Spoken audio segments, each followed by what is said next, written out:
Assalamualaikum warahmatullahi wabarakatuh. Perkenalkan, nama saya Michael Surantas Tepari, NIM 3 digit terakhir 084. Saya dari TRO24, Praktikum kelas C. Di sini saya akan menjelaskan motor induksi dan start delta starter. Jadi apa itu motor induksi?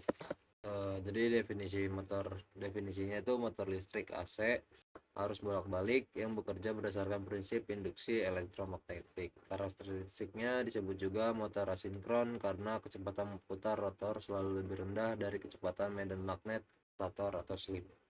Jadi penggunaannya ini paling banyak digunakan di industri karena konstruksinya yang kuat, murah, dan perawatannya mudah.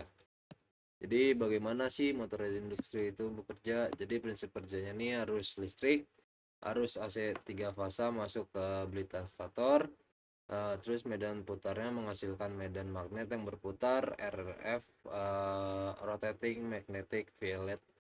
Jadi induksinya ini medan magnet ini memotong batang konduktor pada rotor menginduksi arus listrik di sana. Jadi gaya Lorentz ini interaksi antara medan magnet, stator, dan arus rotor menghasilkan torsi yang memutar rotor. Terus komponen yang penting di motor induksi itu ada yang pertama ada belitan atau windings. Dia terletak di stator, berfungsinya menghasilkan medan magnet dan terdiri dari 3 grup belitan U, V, W untuk sistem 3 fasa. Jadi yang kedua terminal box, tempat penyambungan kabel dari sumber listrik ke belitan motor. Disinilah konfigurasi start, Y atau delta ditentukan menggunakan plat jembatan atau jumper. Apa itu start delta? Apa itu start delta starter? Jadi definisinya ini metode starting motor 3 fasa yang bertujuan untuk mengurangi lonjakan arus awal saat motor pertama kali dinyalakan. Jadi cara kerjanya ini fase awal atau start, motor dihubungkan secara bintang untuk menurunkan tegangan pada tiap belitan. Fase jalan atau delta setelah mencapai kecepatan sekitar 80%, koneksi berpindah ke segitiga untuk mendapatkan performa penuh atau torsi maksimal.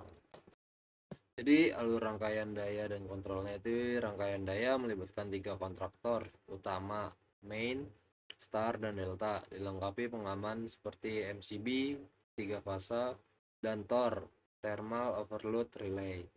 Yang kedua, rangkaian kontrolnya dia menggunakan timer atau TDR untuk berpindah otomatis dari star ke delta. Memiliki sistem interlocking atau pengunci agar kontaktor star dan delta tidak aktif bersamaan atau menghindari konsleting. Nah, jadi simulasinya ini nanti langkah-langkah simulasinya tuh dia yang pertama menyusun komponen. Jadi ambil komponen MCB, kontaktor, motor, 6 terminal, dan timer di library. Jadi yang kedua wiring, hubungkan kabel daya dan kabel kontrol sesuai diagram. Yang ketiga setting timer, atur waktu berpindahan misalnya 5 detik. Terus kita running. Jadi kita klik tombol play atau running, tekan tombol start, dan amati perubahan aliran arus dari rangkaian start ke delta. Thank you.